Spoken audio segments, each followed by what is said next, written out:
Sí, muy buenas tardes a todas las personas que se están uniendo a este webinar de difusión de la convocatoria de innovación social.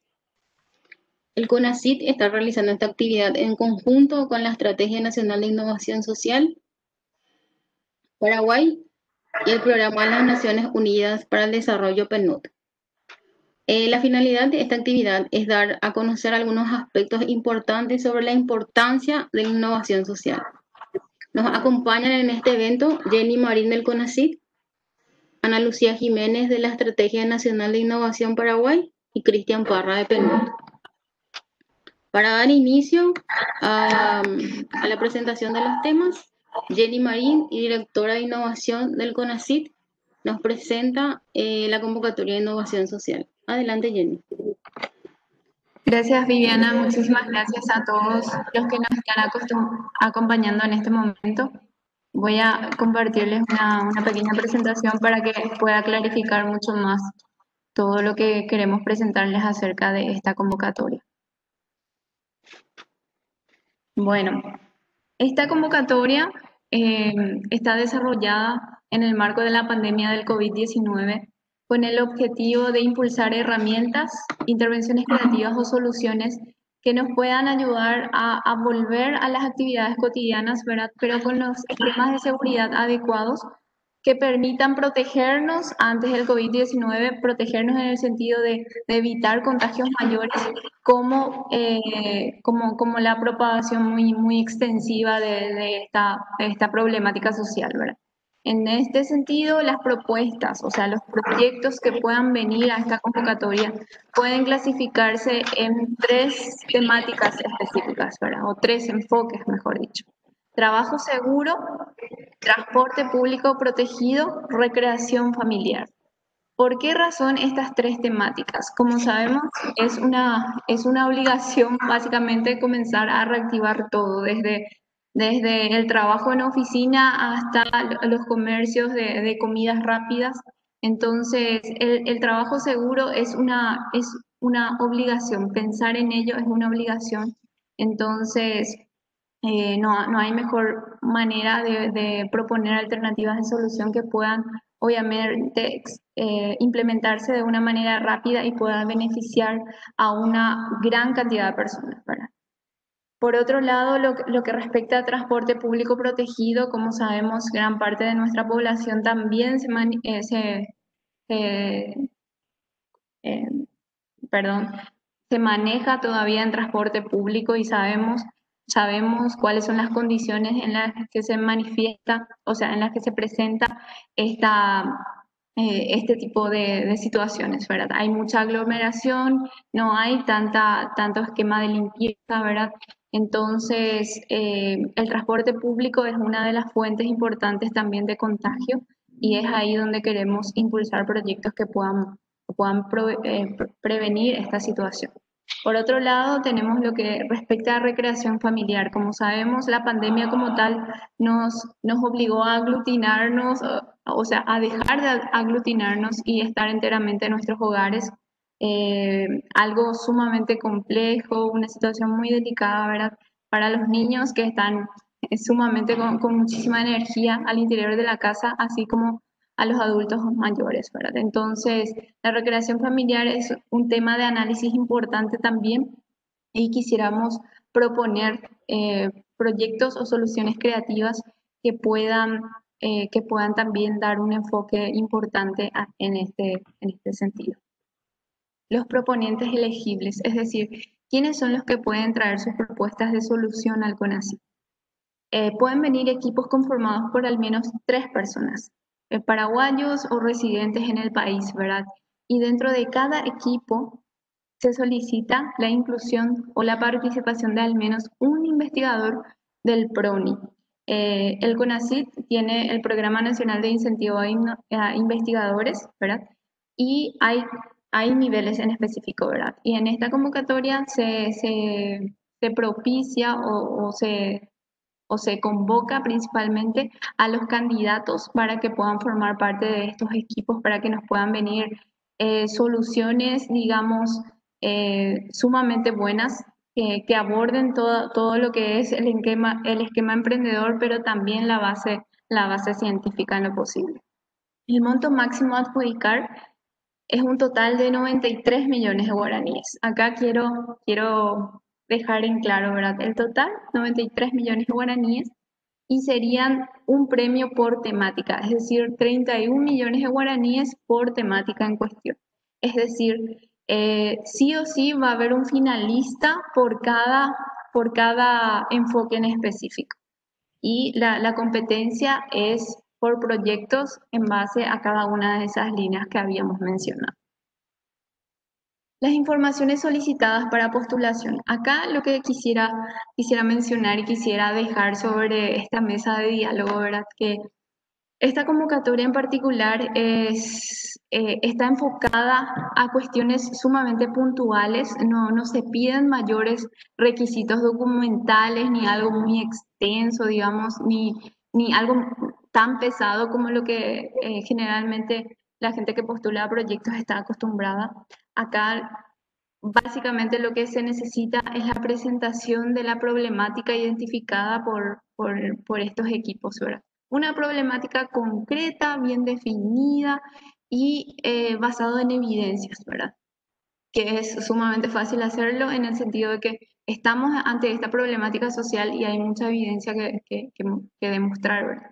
También la necesidad, hay que dejar plasmado la identificación y cuantificación de la población afectada. ¿Quiénes están sufriendo esta problemática concreta y cuál es el impacto de este problema, ya sea en lo social, en lo económico, ¿verdad? Después también el abordaje propicio del proyecto de solución ante esta problemática concreta, así como el impacto esperado con la intervención o el proyecto que se trae.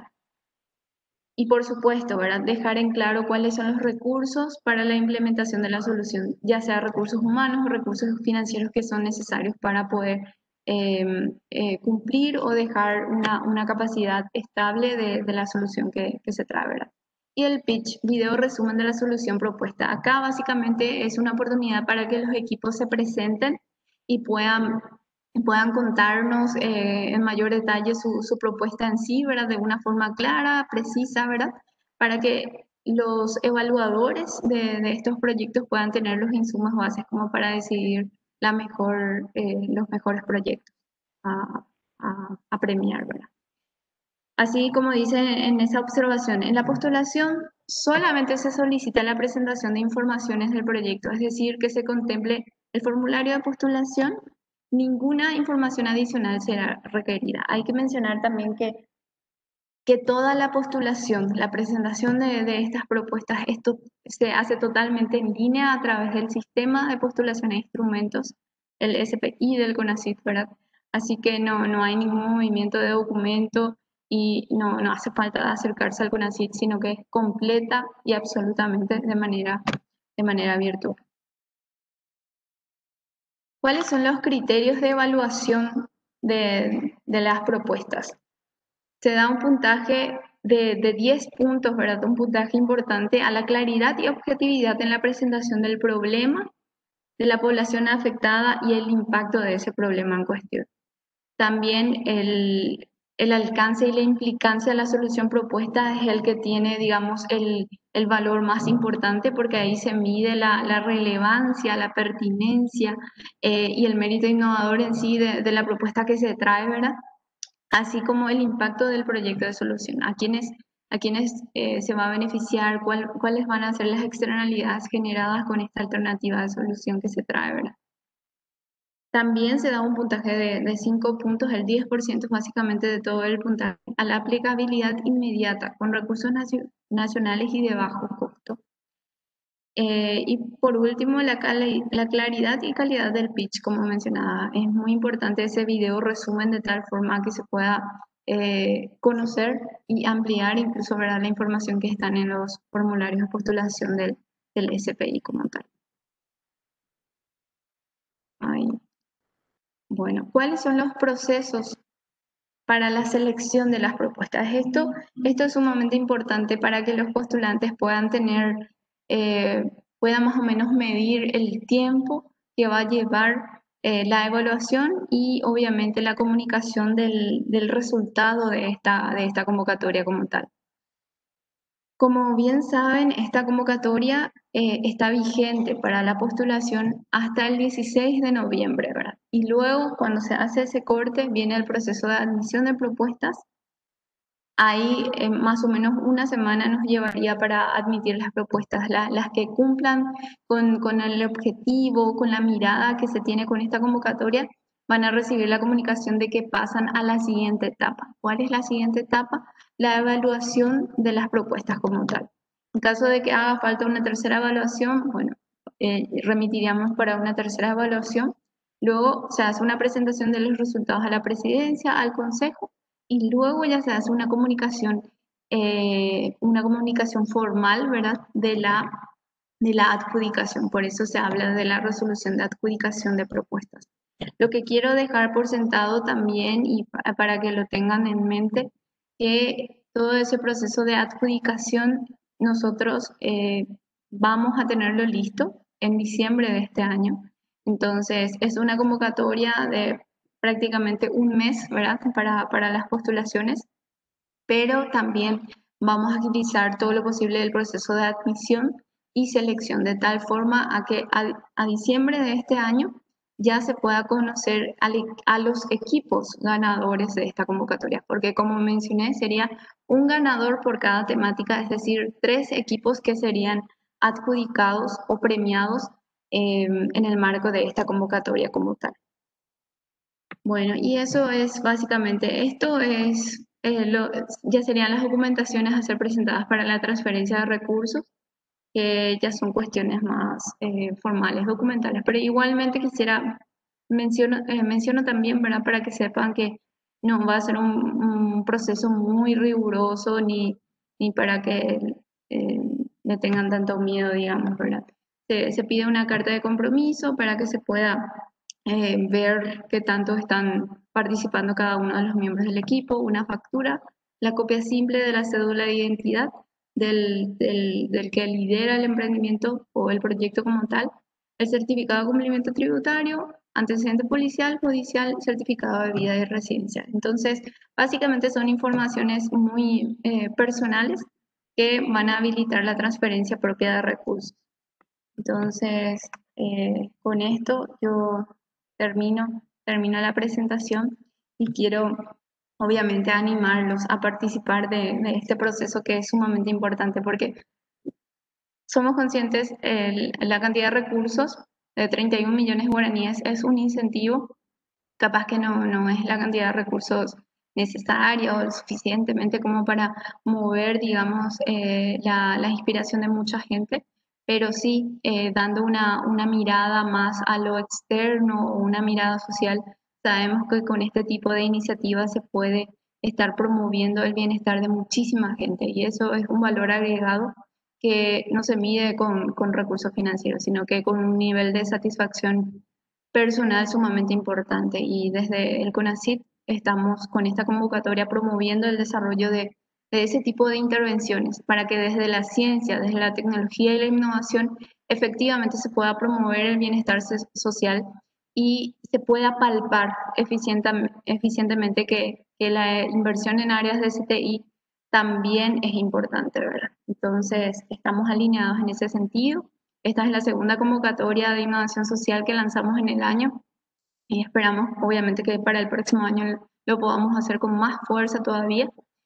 Y ya que estoy en mi tiempo, quisiera agradecer de una manera sumamente especial a Ana Lucía de la Estrategia Nacional de Innovación y a Cristian Parra del PNUD que se han sumado, pero con muchísimo gusto con nosotros.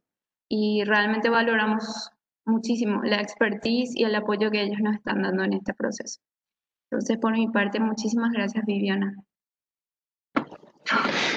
Muchas gracias, Jenny. Continuamos con Ana Lucía Jiménez, facilitadora social de la Estrategia Nacional de Innovación. Ella abordará el tema importancia de la innovación social. Muchas gracias, Viviana y Jenny, y sobre todo Jenny, por invitarnos a formar un poco parte de este espacio y compartir lo que venimos haciendo en la Estrategia Nacional de Innovación en cuanto a innovación social. Voy a compartir la presentación un ratito.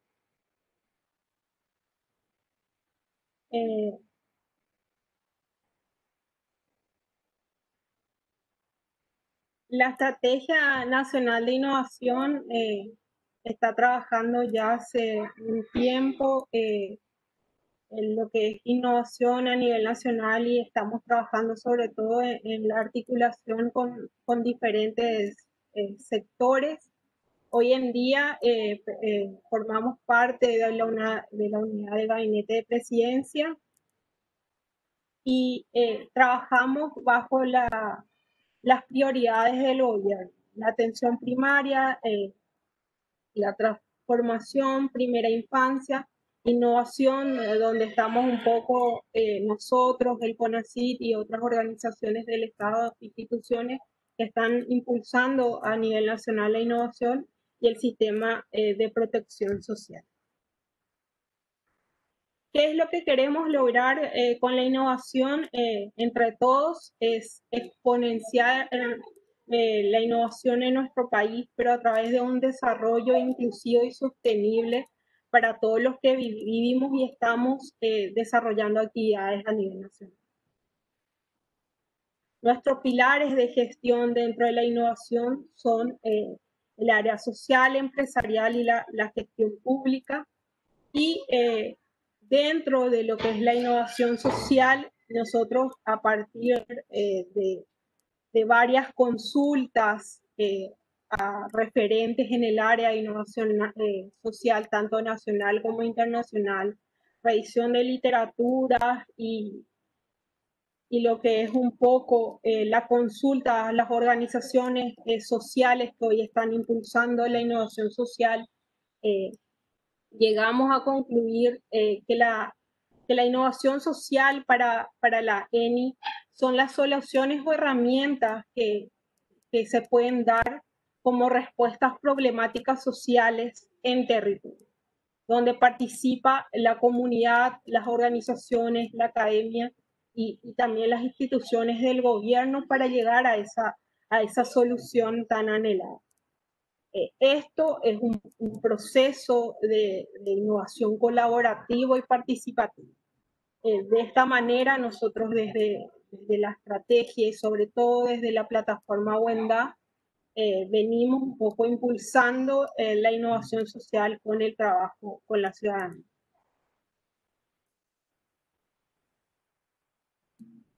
¿Por qué es importante la innovación social? La innovación social es muy importante porque le entrega el empoderamiento, hace que la comunidad se empodere, el conocimiento que ellos tienen se extrapola y llega a crear las respuestas a los problemas que ellos están surgiendo, es darle voz a la comunidad. Son cambios profundos en el sistema, tanto en actitudes, comportamientos y sobre todo en época de esta pandemia como estamos viendo, que es cambiar ese comportamiento y esa forma de vivir que veníamos llevando y nos hace repensar qué tenemos que cambiar o cómo, hacia dónde debemos mejorar. Y nos hace ver la importancia de crear alianzas. La innovación social se basa sobre la alianza, la articulación, el trabajo en conjunto. Y esto para después dar un proceso a cambios en marcos institucionales, sociales, donde la transformación sea de abajo para arriba y que las políticas públicas que se vayan construyendo cumplan la respuesta a estas necesidades detectadas en las comunidades. Y sobre todo, ahora hablando desde la parte más académica, la gestión del conocimiento, el ver, el crear, el analizar el conocimiento de la comunidad, en ayuda participativa para dar respuesta a las que estaban planteando Jenny, son muy importantes.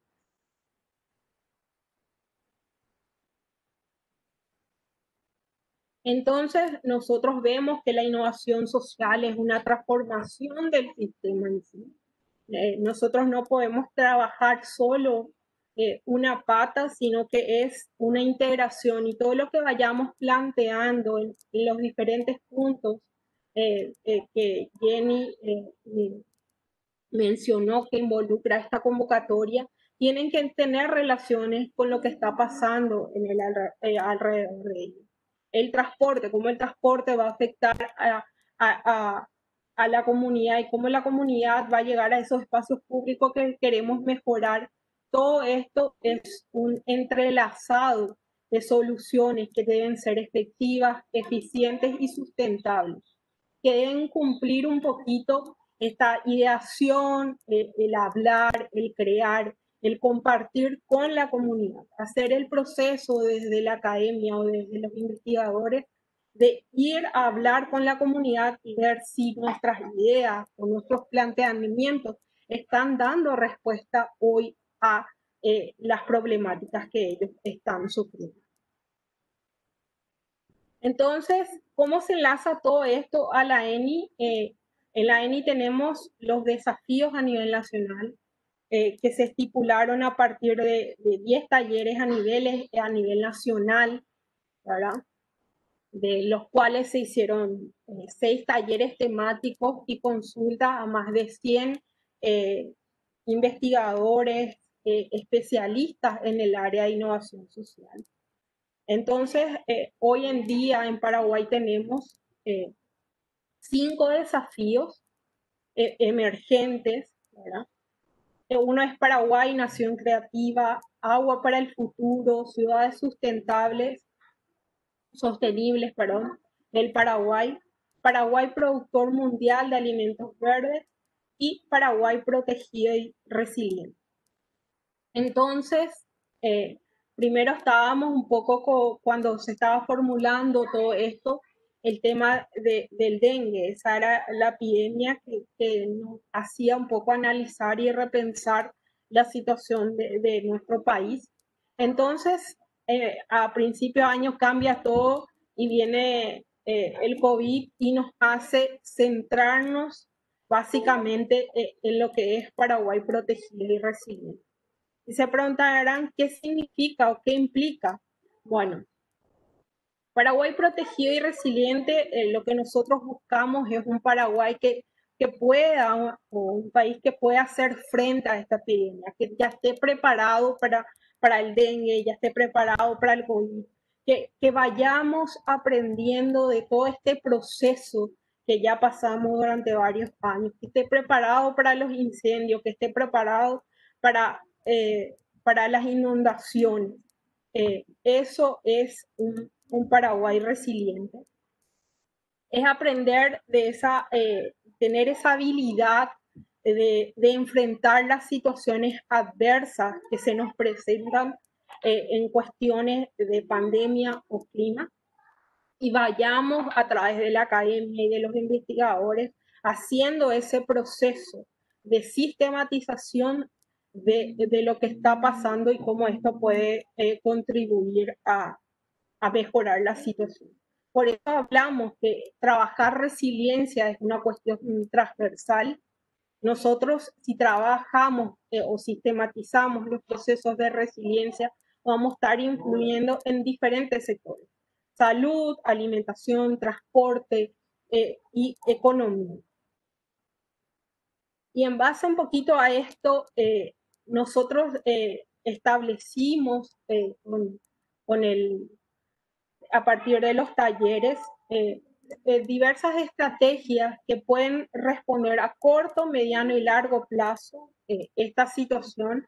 Y yo marqué un poco en amarillo atendiendo el punto focal de la convocatoria que está llevando el CONACYT, estos 3 puntos que nosotros creemos que debemos trabajar y coincide con la convocatoria. Uno es mejorar el sistema de transporte y logística, tanto para traer alimentos como para las personas en sí. porque también al no tener medios de transporte adecuados para la alimentación está influenciando en otro sector, y también los transportes públicos que hacen que la gente llegue a esos lugares, ¿verdad? El otro que vimos que responde a esta convocatoria un poco es asegurar la provisión de servicios básicos y públicos, que es estos espacios donde la gente pueda recrearse, sobre todo los niños, y hacerlo seguro para desarrollar sus actividades y poder ir mejorando y superando esta situación que hoy estamos pasando. Y por último, creo que es el de mitigar los riesgos en diferentes sectores, sobre todo el laboral y en los espacios compartidos que hoy nos enfrentamos y se convierten básicamente en peligro. Entonces, creemos que con esta convocatoria vamos a estar contribuyendo o dando un paso más a llegar a hacer ese Paraguay resiliente que estamos buscando. También dentro de lo que es Paraguay resiliente y protegido ante las epidemias, nos dimos cuenta que hay bastante capacidad local de innovación, y esto nos demostró la pandemia. Resurgieron o se transformaron muchos emprendimientos, iniciativas, y entonces nos hizo pensar dónde podíamos tener o reunir toda esa información como para que la sociedad en general pueda consultar y ver todo lo que se avanzó o se transformó durante estos meses. Y nace Wenda.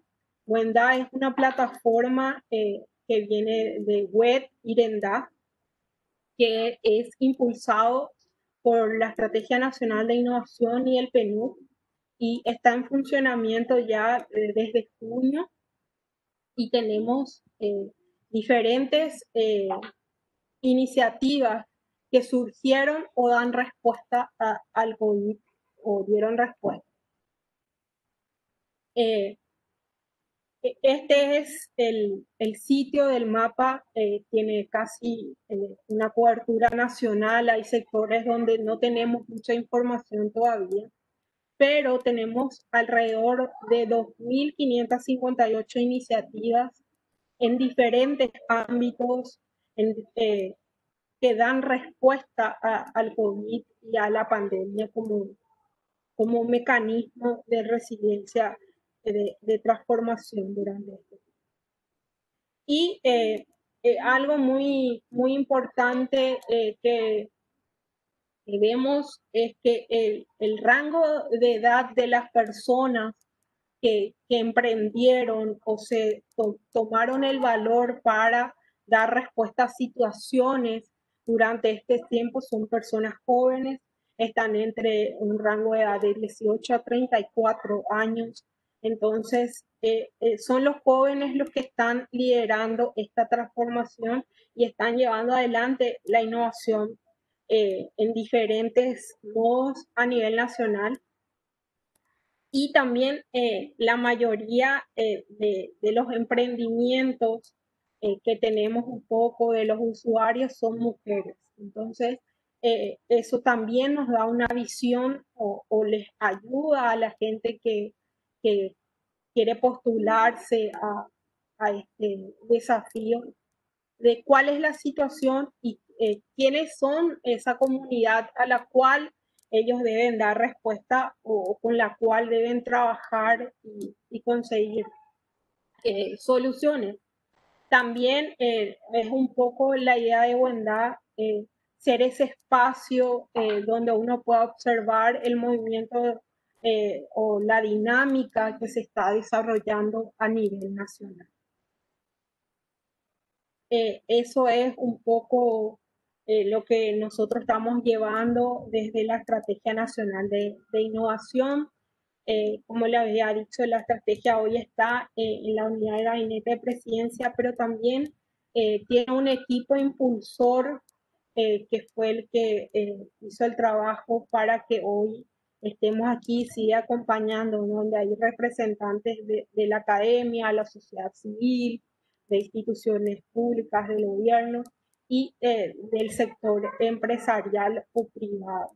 Entonces, eso nos permite tener una visión casi holística o global de la situación en la que estamos. Muchas gracias. Muchas gracias, Ana Lucía. Recordamos a todos que el evento está siendo transmitido en vivo por el Facebook Live de CONACYT. Van a poder acceder todos los interesados que no pudieron participar de esta actividad luego, porque va a quedar grabado en el Facebook.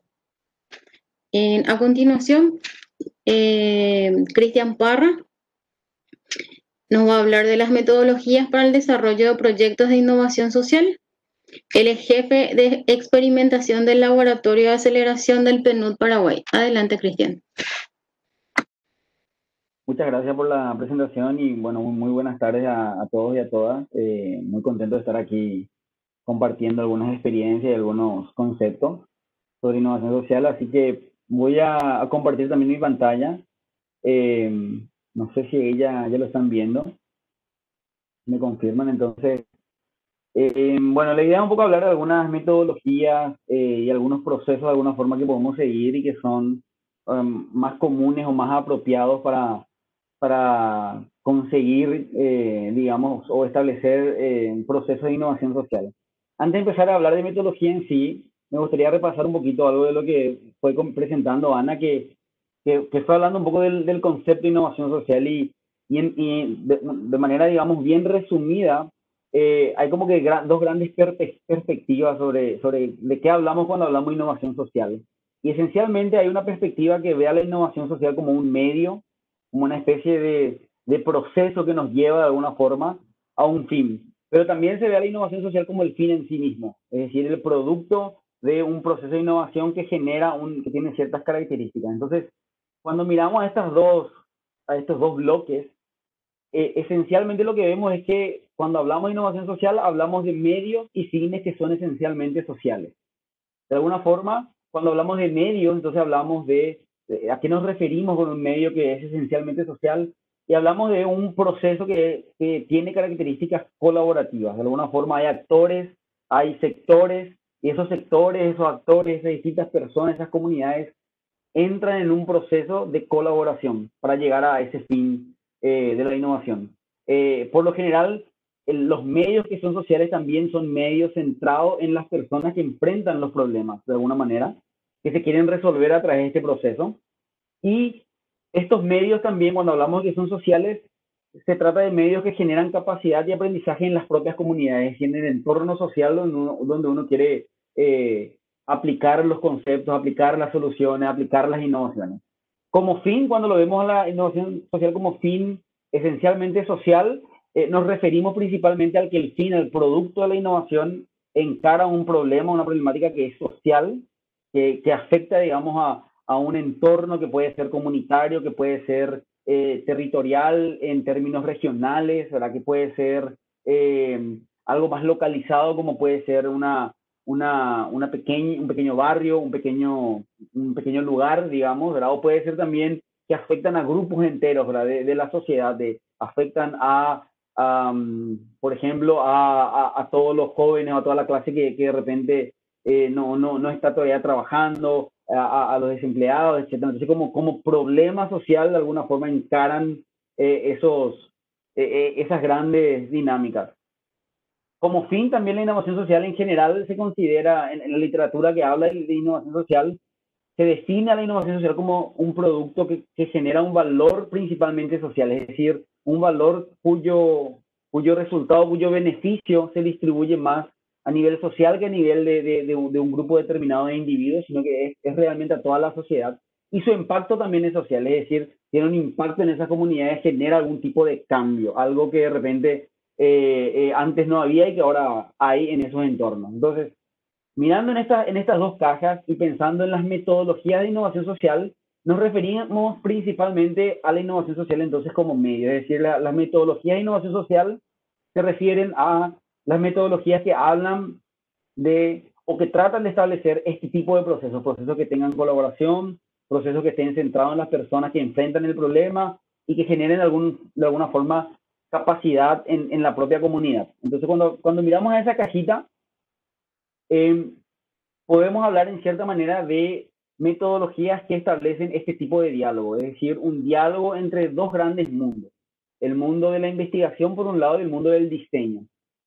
En este diálogo, de alguna forma, lo que se busca es generar aprendizaje, pensamiento y creación, de alguna forma, como un solo diálogo entre estos dos espacios.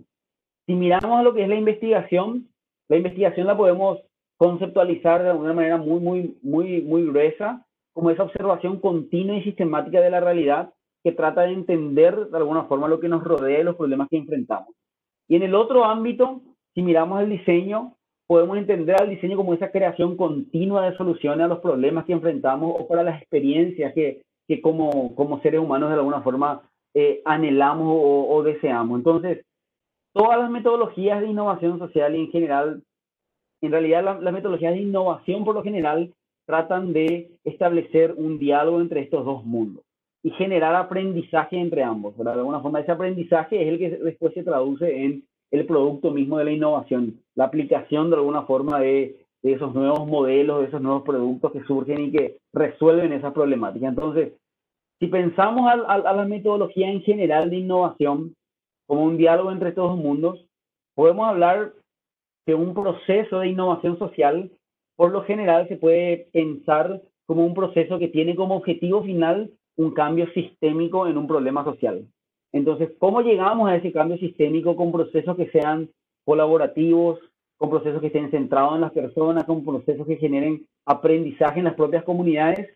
Una forma de definir esos procesos es este proceso que define de alguna forma la organización NESTA, que es el National Endowment for Science, Technology and the Arts de Reino Unido. En su libro abierto de innovación social, ellos establecen un proceso que de alguna forma puede verse como una elipse que va pasando por diferentes estados que afectan cada vez a mayor, de alguna forma, que tienen un impacto cada vez mayor, ¿verdad? Se empieza de una manera con lo que ellos llaman disparadores o prompts, que son esos procesos de investigación localizados en una determinada comunidad, en un determinado espacio social. Entonces ahí vamos a estar mirando enseguida qué tipo de metodologías son apropiadas para ese tipo de disparadores sociales del aprendizaje, ¿no? Desde esos disparadores sociales del aprendizaje que nos generan algún tipo de idea sobre qué está pasando en una comunidad, qué está pasando en un entorno social, se pasa a la siguiente etapa, que es la etapa de las propuestas, la etapa de qué podemos hacer para resolver estos problemas que vemos que son disparados de alguna forma desde esas comunidades. De las propuestas se saltan a los prototipos. Los prototipos son básicamente pilotos, experimentos, alguna forma de la propuesta o de la idea que es más tangible y que nos ayuda a evaluar si eso que queremos lograr efectivamente encara la problemática social que queremos resolver de la manera correcta. Los prototipos nos llevan eventualmente a metodologías de sostenibilidad de la solución en sí misma, que si logra superarse, si logra encontrarse un modelo sostenible, entonces llega a una etapa de escala, una etapa de crecimiento, que es básicamente llevar aquello que aprendimos a nivel local a otros territorios, a otros lugares, a otras escalas, en cierta manera, para producir ese cambio sistémico finalmente que es al que aspiramos. Una forma resumida de ver esa elipse que recién estábamos viendo es tomar un poco en cuenta a todo el proceso de innovación social como un ciclo de aprendizaje que tiene 4 grandes etapas. Una etapa de descubrimiento, donde nosotros descubrimos cuál es el problema. Una etapa de exploración, en la que de alguna manera tratamos de establecer marcos en los cuales el problema pueda ser entendido mejor y tratando de entender cuáles son las tendencias que vienen de otros lugares. Una etapa de experimentación, que es donde llevamos las ideas que salen de la exploración o las hipótesis a un proceso de testeo y de validación que finalmente nos lleven a crecer en el sentido de llevar estas ideas a nuevos territorios. Este es un poco el ciclo de aprendizaje que utilizamos dentro de los laboratorios de aceleración del PNUD y voy a estar utilizando esta metáfora de descubrimiento, exploración, experimentación y crecimiento para establecer en las siguientes láminas un poco cuáles pueden ser algunas metodologías de innovación social. Antes de entrar en esas metodologías, me gustaría introducir un poco este concepto de la matriz de aprendizaje para estructurar un poco estas cuatro grandes etapas. ¿Qué es la matriz de aprendizaje? La matriz de aprendizaje es un poco una matriz donde tenemos básicamente dos grandes ejes. Un eje de lo que podríamos llamar las soluciones, donde tenemos de alguna forma muy abajo un estado donde no sabemos suficiente sobre la solución, y arriba mismo el estado donde sabemos muchísimo sobre la solución, ¿sí? Y el otro eje es el eje del problema, que igualmente también va desde no saber demasiado o saber casi nada sobre la problemática que queremos resolver, y al otro extremo donde sabemos muchísimo sobre el problema, entendemos claramente todas sus dimensiones. Entonces, si tenemos en cuenta esta matriz, esas cuatro etapas podemos mapearlas como que en tres cuadrantes, ¿no? Cuando no sabemos mucho sobre la solución y tampoco sabemos demasiado sobre el problema, estamos en un cuadrante de descubrimiento y de exploración, donde estamos tratando de alguna forma de explorar qué está pasando y descubrir las hipótesis de los factores que llevan adelante esa problemática social que queremos resolver. Cuando ya sabemos bastante del problema y empezamos a tener algunas ideas de la solución, estamos ya en un cuadrante de experimentación. Y ahí entran metodologías que nos puedan ayudar a averiguar qué podría funcionar para establecer una hipótesis sobre el funcionamiento de nuestras soluciones. Y si esas soluciones ya sabemos suficiente, hemos experimentado en esas soluciones, tenemos hipótesis bien claras y sabemos muchísimo sobre los factores del problema, entonces estamos en un cuadrante de validación, que es el cuadrante de arriba a la derecha, donde ya el objetivo es aprender qué funciona y qué no. Es de alguna forma hacer un experimento ya controlado para poder validar si efectivamente aquello que planteamos es realmente una solución a la problemática social que queremos encarar. Por lo general, en estos cuadrantes hay un cuadrante que es importante evitar, que es el cuadrante donde tenemos una solución pero no sabemos para qué problema. Cuando eso sucede, estamos en un espacio de solucionismo de alguna manera. Es decir, tenemos un paquete que queremos tirar desde arriba pero no sabemos a dónde, entonces pescamos por un problema, y ese tipo de proceso de alguna forma que viene de una solución ya, digamos, empaquetada sin partir de alguna forma desde abajo, desde los problemas, puede generar muchos riesgos de alguna forma de fracaso. Entonces, se sugiere por lo general en un proceso de innovación social hacer este tránsito, el tránsito del descubrimiento a la experimentación y finalmente la validación, y desde ahí al crecimiento. Es decir, entender el problema, poder plantear soluciones para eso, ir iterando sobre esas soluciones hasta llegar a una etapa donde podamos validar aquello que ya conocemos con suficiente validez. ¿Cuál es el panorama? Cuando hablamos de innovación social también es importante entender que dentro del concepto está el concepto de innovación. Entonces, para entender qué metodologías de innovación social existen, tenemos que mirar también a cuáles son las metodologías en general de innovación. Este es un mapa de lo que sería el panorama de los enfoques de innovación, también producido por Nesta, que distribuye estas distintas metodologías de alguna forma que uno puede utilizar en cuatro grandes espacios. El espacio de las soluciones, que de alguna forma busca cambiar la realidad o darle forma. El espacio del talento, que de alguna forma son metodologías que tratan de empoderar a las personas. El espacio de la inteligencia, que es un poco el espacio donde buscamos entender la realidad. Y el espacio de la tecnología, que es el espacio donde buscamos habilitar la acción de alguna forma para resolver los problemas. Estos cuatro espacios tienen intersecciones, y si uno se pone a pensar metodologías de innovación como puntos en un mapa, estos cuatro espacios son muy útiles para mapearlas. Entonces uno puede encontrar distintas metodologías mapeadas según el objetivo que persiguen. Si persiguen más bien entender la realidad, si persiguen más bien darle forma a la realidad, es decir, afectar, hacer cambio, si persiguen más bien habilitar la acción a través del desarrollo de tecnología, o si perciben más bien generar talento y capacidad a través del empoderamiento de las personas.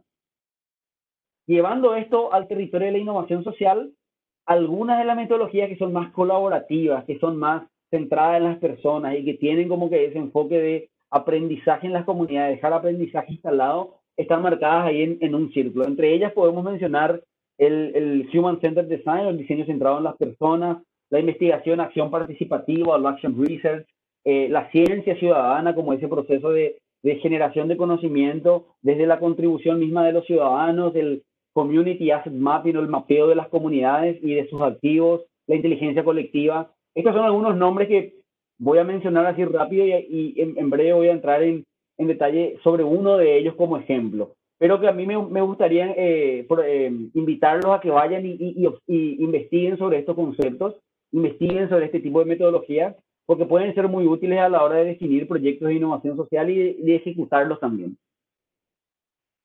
Dos metodologías en particular que me gustaría mencionar, y si es que me alcanza el tiempo, son las metodologías un poco del diseño centrado en las personas y de la inteligencia colectiva.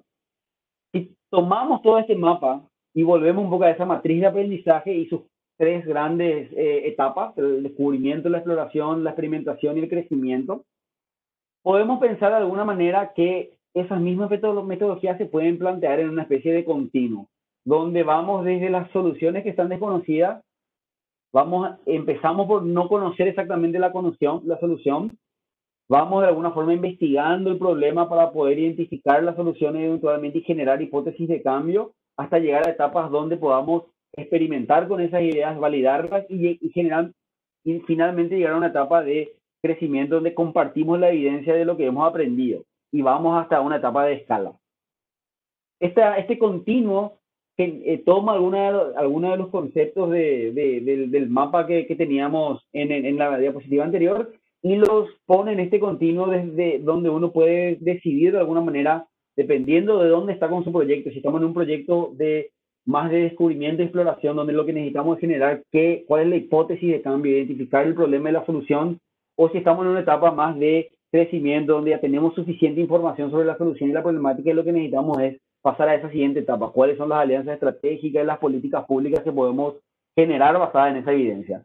Transversal a todo esto, 5 grandes metodologías que a mí me gustaría mencionar aquí y también dejarles abiertos a ustedes para que puedan investigar después y que son transversales a este continuo son, por ejemplo, la evaluación participativa rural o el Participatory Rural Appraisal, que es un enfoque muy, muy tradicional y que fue utilizado sobre todo aquí en Paraguay en el marco de lo que sería el proyecto Arovia, que es un proyecto de la Secretaría Técnica de Planificación que generó toda un conjunto de herramientas metodológicas para la evaluación y el monitoreo participativo y la generación de innovación social a partir de la participación en entornos rurales. La organización comunitaria es otra gran sombrilla de alguna manera de estos métodos y que tiene que ver con cómo las comunidades pueden establecer procesos de organización a nivel de la comunidad y de trabajo comunitario. La investigación acción participativa, que es un enfoque muy tradicional en Latinoamérica y que tiene que ver con entender la investigación, o sea, la generación de conocimiento como algo enlazado a la acción misma. O sea, uno investiga aquello, el objeto de la investigación de alguna forma ya se modifica a través de la misma investigación, por lo tanto es una investigación y una acción y se involucra a las personas que viven en ese entorno desde el vamos de alguna manera. Entonces la investigación que uno hace no solamente genera conocimiento, sino que también de alguna manera genera acción y cambio. La acción y el aprendizaje participativo es una forma, digamos, modificada de esta investigación acción participativa y que tiene que ver más bien con metodologías de monitoreo de un proyecto que tratan de involucrar al participante del proyecto en las estrategias de monitoreo, en la generación de las evidencias que nos ayudan a monitorear el trabajo que estamos haciendo. Y por último, la innovación abierta, que es probablemente algo con lo que están la mayoría más familiarizados y que tiene que ver con habilitar, abrir de alguna forma los procesos de innovación para que muchas personas puedan entrar a la cocina de alguna manera, a idear y a generar las propuestas que se van a aplicar finalmente. Haciendo un poco un detalle sobre este espacio, una metodología en particular que me gustaría mencionar y que quiero entrar ahora es el de diseño centrado en las personas. Y si es que me sobra tiempo, no sé cuántos minutos me quedan, creo que me quedan todavía unos 7, 8 minutos, ¿verdad? Entonces, pensando un poco en estos últimos minutos, una metodología que a mí personalmente me gusta mucho utilizar cuando hablamos de innovación social es la metodología del diseño centrado en las personas. ¿De qué se trata el diseño centrado en las personas? Es básicamente un proceso que podríamos definir como de investigación desde o para el diseño. O sea, básicamente uno investiga algo desde diseñar y crear soluciones o viceversa. Uno crea, diseña soluciones desde la investigación para el diseño de alguna forma. Con la particularidad de que ese proceso se centra en la observación cercana de la experiencia que tienen a diario de alguna forma los participantes de un fenómeno particular que queremos resolver, que puede ser, por ejemplo, un problema social. Supongamos, por ejemplo, la problemática del dengue. Entonces, ¿cómo yo puedo hacer un proceso de investigación centrada en las personas, de diseño e investigación centrada en las personas en la problemática de dengue? Tengo que ir de alguna forma a seguir a un grupo de personas que estén enfrentando esa problemática en su comunidad y cómo lo hacen. De eso se trata. Generalmente un diseño centrado en las personas pasa por 3 fases. Por una fase de inspiración, que es muy asociada a ese descubrimiento y exploración que hablábamos en los diapositivas anteriores, ¿no? Ahí preguntamos por dónde empezamos, a quién observo, a quién escucho, cómo recolectamos información y cómo mantenemos a la persona en el centro en todo momento. Este proceso de inspiración por lo general empieza si pensamos en esta curva que estoy mostrando en la diapositiva y pensamos, digamos, el suelo de la curva como el terreno de lo concreto y el techo de la curva como el terreno de lo abstracto, la inspiración empieza en el diseño centrado en las personas en lo concreto, es decir, en ir y mirar la experiencia concreta de las personas, recolectar su día a día, escuchar y decir, bueno, ¿qué está haciendo doña doña Silvia en el barrio para enfrentar la problemática en su casa de eliminar criaderos de dengue?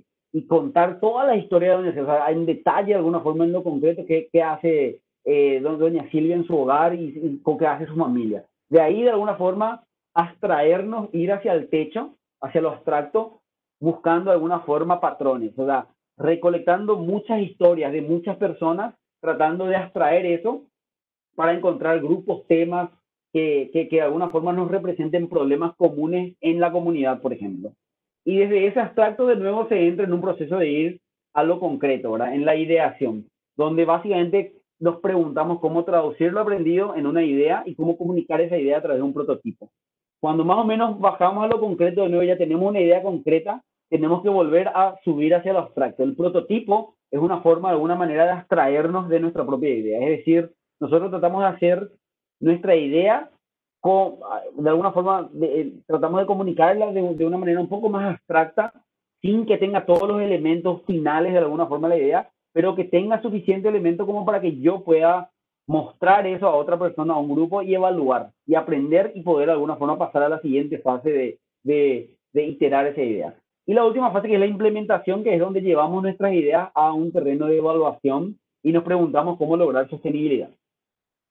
En el diseño centrado en las personas, por lo general, empezamos de alguna forma en este cuadrante o en esta lente de la deseabilidad, es decir, tratamos de entender qué es deseable desde el punto de vista social, qué es deseable desde el punto de vista de las personas en un territorio, qué es deseable en su territorio, en su vida diaria, y de ahí nos vamos y nos trasladamos hacia adelante tratando de preguntarnos qué de lo que es deseable es factible. Es decir, podemos lograrlo en el corto tiempo y con los recursos que tenemos de alguna forma a disposición en la comunidad y en el equipo que tenemos como proyecto, y qué es viable financieramente, es decir, qué podemos lograr dentro del marco de ese presupuesto que de alguna forma podemos tener. En el caso de este proyecto, en esta llamada del CONACYT, sería dentro del marco de los 30 millones que podríamos llegar a ganar. Bueno, y aquí voy a saltar algunas cositas. Quiero llegar a esta última diapositiva, que es, también hablábamos en un momento dado de impacto, ¿no? Y cuando hablamos de innovación social es muy importante definir de alguna forma o entender qué significa impacto, ¿verdad? Entonces, el impacto, si lo definimos de alguna manera experimental, se define básicamente como qué pasó, ¿verdad?, en la comunidad o en el entorno donde estamos interviniendo con relación a qué hubiera pasado si no interveníamos. Entonces, una forma interesante de ver esto es pensar en estos dos ejes, el tiempo y el resultado principal que aspiramos a lograr. Entonces, nosotros vamos midiendo, estos puntos amarillos son como que los puntos donde medimos nuestros resultados, y finalmente llegamos a un punto donde hacemos nuestra intervención, hacemos nuestro proyecto de innovación social, intervenimos en la comunidad con algún tipo de de nueva solución, ¿sí? A partir de ahí, aspiramos a que se produzca un cambio, ¿sí? Para poder realmente medir el impacto, tenemos que tener la idea del contrafactual. El contrafactual es ese mundo en el que nuestra intervención no sucedió. Es como un universo paralelo, ¿sí? Donde no pasó lo que quisimos, la solución que quisimos implementar. Entonces, ¿cómo podemos medir realmente impacto? Para medir el impacto tenemos que comparar el contrafactual con el mundo real.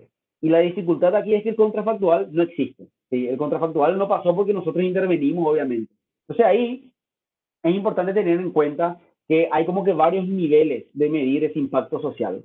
Ese impacto social nosotros podemos medirlo a través de métodos preexperimentales, donde de alguna forma medimos el antes y el después, pero sin tener un grupo de control y sin que ese grupo de control sea seleccionado de alguna forma aleatoria.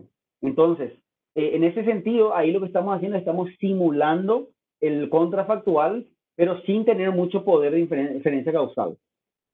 También podemos hacer esa medición del impacto con procesos cuasi experimentales, y ahí básicamente lo que tenemos el lugar, la comunidad donde implementamos el proyecto y algún lugar donde no lo implementamos. Y tratamos de que ese lugar donde no lo implementamos se parezca lo más posible al lugar donde lo implementamos, ¿sí? Ese es nuestro grupo de control. Entonces ahí, si bien no podemos, nuestro poder de inferencia causal todavía no es suficientemente alto, tenemos mayor poder que simplemente mirar a nuestra comunidad antes y después. Y por último tenemos el tipo de experimentación con mayor poder de inferencia causal, que es el experimento controlado aleatorio, donde básicamente no solamente tenemos grupos de control o territorios de control que vamos a utilizar para compararle al grupo donde vamos a intervenir con nuestro proyecto, sino que también aleatorizamos a quienes le medimos y a quienes le asignamos nuestro tratamiento. Es un poco lo que se hace en los ensayos aleatorios de cuando se tiene que probar una nueva vacuna, por ejemplo. Es esa misma lógica trasladarlo de alguna forma a la evaluación de los programas y los proyectos sociales. Entonces, yo también me gustaría mucho en esta corta presentación invitarlo de alguna forma a investigar si pueden dentro del marco de sus proyectos ubicarse en este continuo y pensar en términos, tratar de llevar lo más posible su proyecto a términos cuasi experimentales o experimentales donde puedan medir ese impacto de una manera con mayor poder de inferencia causal. Tengo algunas cosas más que podría mostrar, pero ya realmente el tiempo se nos acabó, así que me quedo hasta aquí y les agradezco a todos por el tiempo y por haber escuchado. Espero que haya sido de utilidad. Vamos a quedar a disposición para poder compartir más información sobre estos porque tiramos grandes conceptos que obviamente para poder llevarlos a la práctica hay que entrar en el detalle. Así que vamos a estar teniendo otros espacios más adelante, pero si tienen alguna duda o alguna pregunta, pueden pedirle a Jenny y al equipo CONACYT nuestros contactos y vamos a estar contentos de apoyar. Así que muchas gracias. Muchas gracias a vos, Cristian. Efectivamente, ahora vamos a tener unos minutos para las preguntas o consultas que tengan las personas que están siguiendo el evento por el Facebook de CONACYT. Así que le damos unos minutitos porque la transmisión tiene un retorno de 20 segundos. Entonces, pues todavía pendiente de finalizar. No sé si le gustaría agregar algo más a algunos mientras esperamos las preguntas.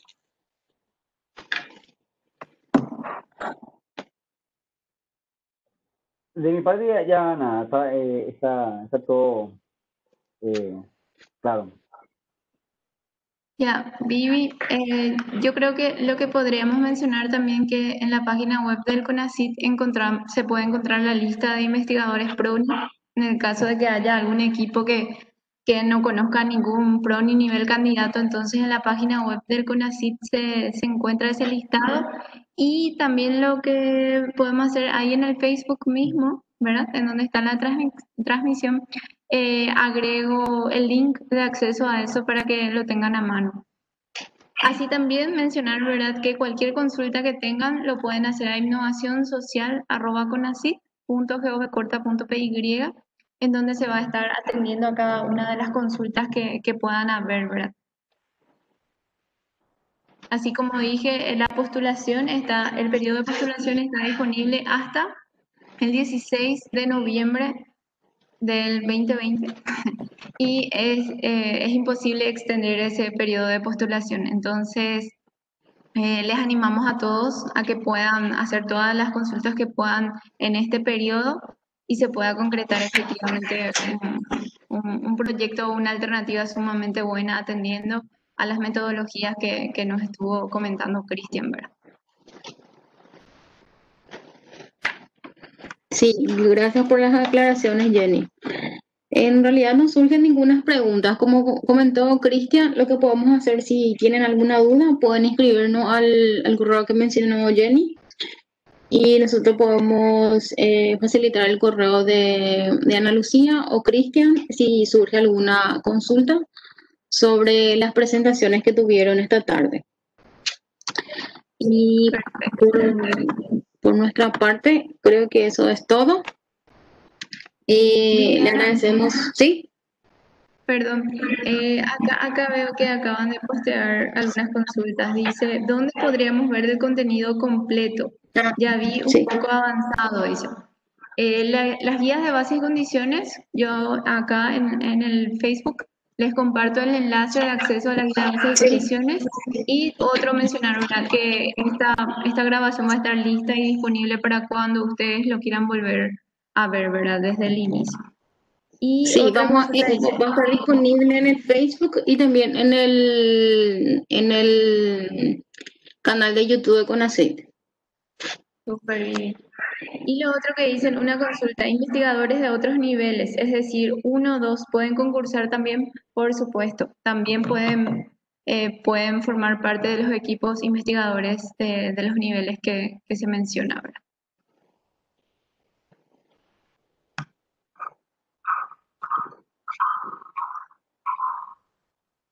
Y después también el primero de los comentarios decía, me parece muy interesante cómo se está encarando el tema de innovación social. El viernes pasado ya escuché en otro webinar a Ana con otra persona del PNUD hablando del tema, dice. Así que, Ana Lucía, para vos.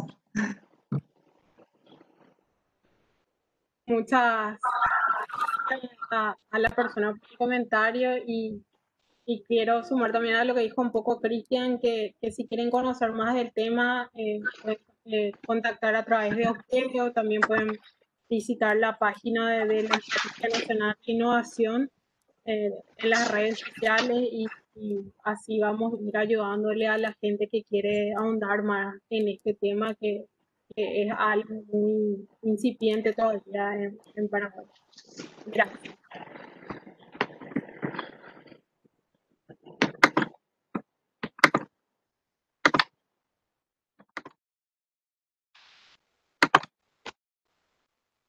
Bien, agradecemos a todos los participantes, a Jenny Marín de CONACYT, a Ana Lucía Jiménez de la Estrategia Nacional de Innovación y a Cristian Parra de PNUD. Muchas gracias y buen resto de jornada para todos. Gracias a ustedes. Buen resto de jornada. Gracias, hasta luego.